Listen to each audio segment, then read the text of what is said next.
Welcome back to the second part of this week's episode of Modern Times with Cal and Mike, and we're discussing the shooting of Congresswoman Giffords and the shooter Jared Lochner and the issues that have been discussed in the aftermath of this incident.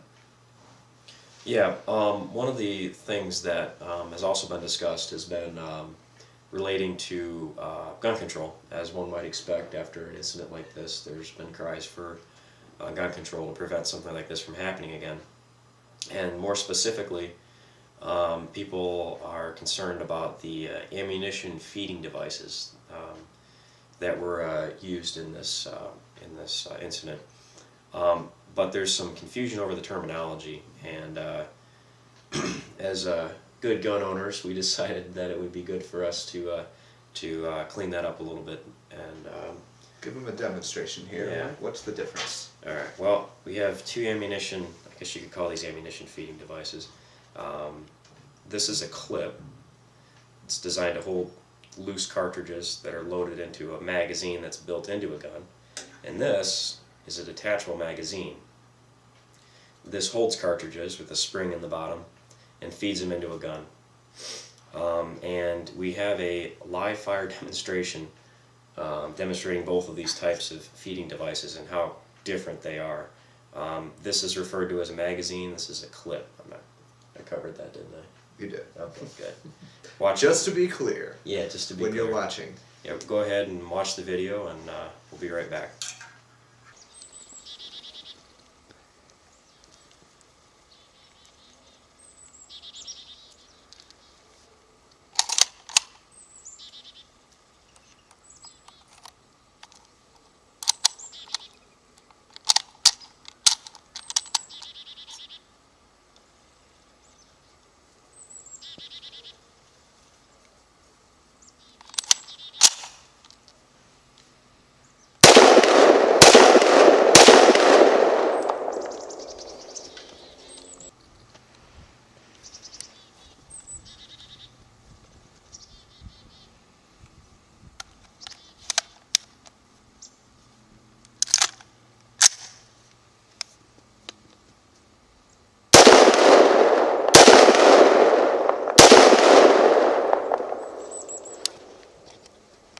Alright, so as you can tell from that video, the two different feeding devices are quite different. They don't operate at all like each other. They're not interchangeable. No, I don't think that would really work too well. We should have tried that, Cal. Yeah. Yeah, I should have tried sticking a clip in the magazine gun and trying to load the magazine through the clip. No, were they the same caliber or anything? No, they weren't. It probably wouldn't have worked anyway, but. But well, again, that's probably another point of confusion that we want to clear up before you start demonstrating with. Anyway, or taking target practice, right? Yeah. Well, I guess, in a more serious note, what we were trying to show is that the politicians and people speaking out on this saying we need to ban high-capacity clips. Clearly, they aren't clips. He used a magazine.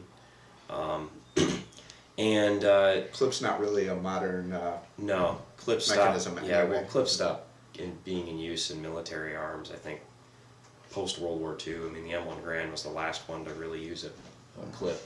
That was a modern gun. But still, we've got confusion on the terms. I think we have a good video example of this. That way. Yeah, one of the politicians here you'll see shortly. One of the more prominent politicians involved in this. Especially on this particular issue. Yeah, seems to have an issue with this terminology. I will be introducing legislation this week on the large capacity clips that average citizens are able to still buy. This isn't the first time that Representative McCarthy has gotten her terminology confused as far as trying to legislate gun control. That's right. There's a previous video that took place right after the Virginia Tech shooting, and you'll see this. 2011. This was on. No, 2011. 2007. Yeah, 2011. It rhymes. 7-Eleven. It's like the convenience store. Never mind. This was on MSNBC's program with the host Tucker Carlson was interviewing Congresswoman McCarthy. In February, you introduced the Assault Weapons Ban and Law Enforcement Protection Act of 2007. It would regulate semi-automatic assault weapons, including weapons that have pistol grips, a forward grip, and something called a barrel shroud. Weapons with a barrel shroud would be regulated. What's a barrel shroud, and why should we regulate it?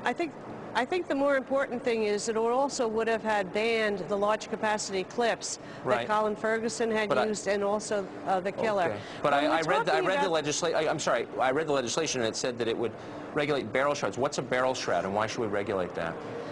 The guns that were chosen back in those days were basically the guns that most gangs and criminals were using to kill our police officers. I'm not saying it was the best bill, but that was the best bill they could get out at that particular time. I actually don't know what a barrel shroud is. I think it's a shoulder thing that goes up. No, it's not. Well, clearly, as you can see by that video, not only was Representative McCarthy unwilling to answer the question initially, it sounds like she was talking off of a list to try to get her view across, regardless of what the host was interested in asking her. But when really pressed on the issue, she just claimed that she didn't know. But yet it was in her bill, and she found it so important that she had to push this through. And I don't really like the idea of politicians finding something so important and really not even being able to get the basic terms right. That's not very encouraging. Yeah, I mean, the shoulder thing that goes up. The only things I could think of that are shoulder things that go up would be a folding stock on an AKS rifle, probably an MP40 and well, the stocks on the the stock on Uzi stocks they hinge out and lock up. That's the wrong end of the gun. Yeah, I don't think that's anywhere near the barrel. I think that's actually at the opposite end, isn't it, Cal?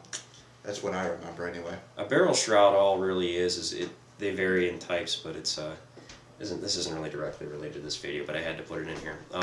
It could be like a heat shield, a hand guard. All it does is it prevents your hand from getting burned, and those are regulated in this incredibly important bill. Yeah, well, once you tried to push through, it failed luckily a few years ago, but it just keeps your hands from getting burnt by a gun. Anyone who's shot guns, you don't have to shoot rapidly or anything like that. I mean, a few rounds through a 12-gauge shotgun doing sporting plays is enough to burn your hands. It's happened to me before. But anyway. Now these the large capacity magazines have never been completely illegal. Yeah, that's the other thing too. She talked about large capacity magazines, and she's mentioned before that we need to reinstate a ban on them because it expired a few years ago.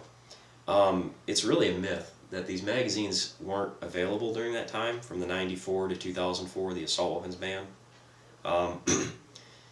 They were available. If they were manufactured before 94, you could own them. Didn't matter what capacity they were.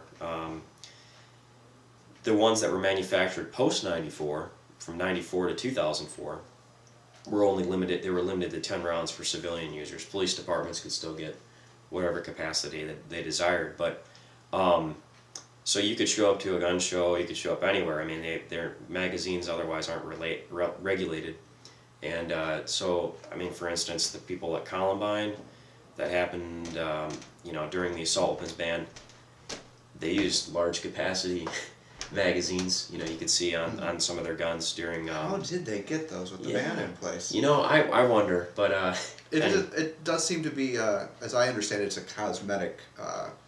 Yeah. It regulates cosmetic features, not anything that really changes the functionality of the arms. Yeah, I mean, during the assault weapons ban, it pretty much just changed things like whether you had a collapsible stock or adjustable stock, flash hider at the end of a gun, other things, depending on there was ways you could kind of work around it.